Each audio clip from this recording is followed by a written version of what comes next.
I have had friends who have had a malignant melanoma and said that it was not glaringly obvious. One even said it looked like the tiniest freckle and it itched. Happened to get it checked and it was melanoma. And that is scary to me. Yes. How do we know if someone does not see something glaring, how do they know they're not missing something that's not quite as obvious? I think probably a lot of really early melanomas are missed because a lot of early melanomas are not glaringly unusual looking. And when they get to be glaringly unusual looking, they are usually in a later stage where they present more risk. What do we look for? If you know your moles and if you know your skin and you notice that you have a spot and it's even changed a little bit, like you have a brown freckle, but now it has another brown freckle within it that's darker, or it has a pink spot emerging from it on the side, or if it was perfectly round, it became irregular. Those things in an adult are not normal. And I had a patient last week came to me, he said, I've always had this little freckle on my arm, but he said, I'm sure that in the past couple of months it got a dark spot in it. And I looked at it and I thought, looks okay to me, but if you tell me that you know that it changed, then I'm going to take this off. And that was a very early melanoma in situ. Another case is I had a patient who I was examining her, and I always hold a pen in my hands because I'm writing and that's my habit. And I thought that I touched her on the chin with my pen because there's a little tiny black spot, just looked like the tip of a pen, a black ink spot. And I went and got an alcohol wipe. I said, oh, sorry, I got a pen on your face. And got the alcohol wipe and wiped her chin, didn't get it off. I put up and gave her a mirror. I said, have you noticed this spot on your face before? And she said, no, I never noticed it. And a woman would notice a spot on her face because they put on makeup. I said, do you mind if I take it off? I know it sounds crazy, but it's so tiny. It's tip of pen. She said, no, go take it off. And that was about 10 years ago or 15, and she's still my patient. We still laugh about it because the pathologist called me and said, why did you take that off that patient's chin? I said, I thought it was ink, but it wouldn't wipe off with alcohol. And he said, that is the smallest melanoma I've ever seen in my career. So a change is important. Change on your skin. So we as patients are Need to be responsible for aware. helping the dermatologist. That's We correct. can't just depend upon a mole check. That is correct. Okay. I do think that there are things that probably are very subtle that we don't see, and if the patient doesn't alert us to their having noticed a change, we probably would miss it until it gets a little more distinct. Okay. Now, I don't know if this is accurate, but I seem to recall having been told that children before puberty don't get malignant melanoma.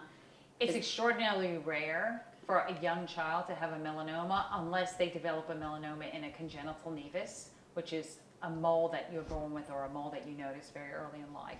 And those, when they get to be a certain size, a larger size, have an increased risk of developing melanoma within them, and that would be an exception.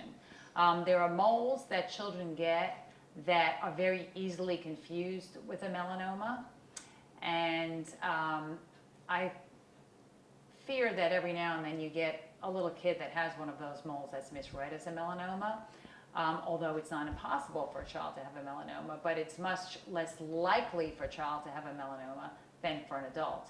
But when you get into the teenage years with the habits that we've had now in the lower 20s, it is not unusual for a kid in the 20s, a kid to me, a kid in the 20s to have a melanoma. We had a young woman, we have two that I can think of in the past few years, one in her belly button, which when I called her on the phone to tell her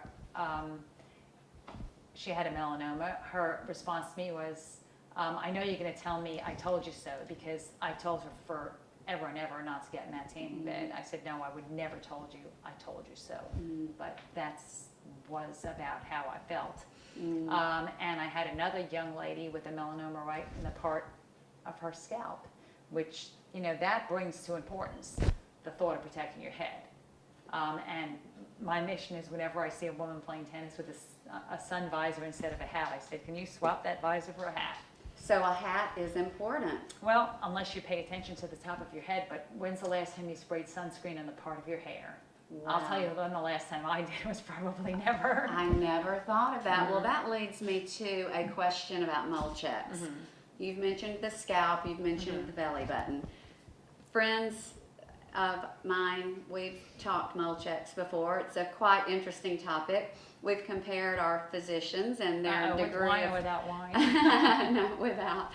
But it's interesting. You can have 5 women at a table, and they can all share what their mole check looks like, and none of them are the same. I've had friends say that their dermatologist didn't even ask them to remove their clothing, and they didn't feel like they were checked properly. And then there are those of us who thoroughly have been checked.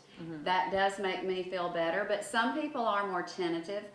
What would you say is a good, thorough mole check that someone should feel good about?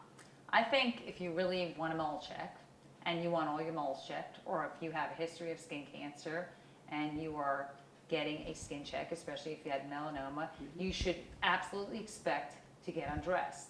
If you don't have to take all your clothes off, expect to be inspected in some way, even with those being left on to begin with. So there's no room for modesty. No.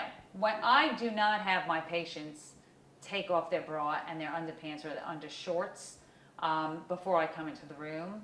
I do not have them standing there naked waiting for me with a towel or a sheet around them. But they should expect that when I get there, I'm going to be looking underneath everything they have on. Because moles can be there. Right. You can leave on your bra when I come in, but I'm going to unhook it. I'm going to look. I'm going to take your breast out of your bra. I'm going to look over. I'm going to look under, and then I'll look for your. Make you feel better. I'll hook it back up before I go to the next area, so you're not standing there totally naked. But you should expect that every part of you is going to be looked at, and certainly expect to take your shoes and socks off. Right.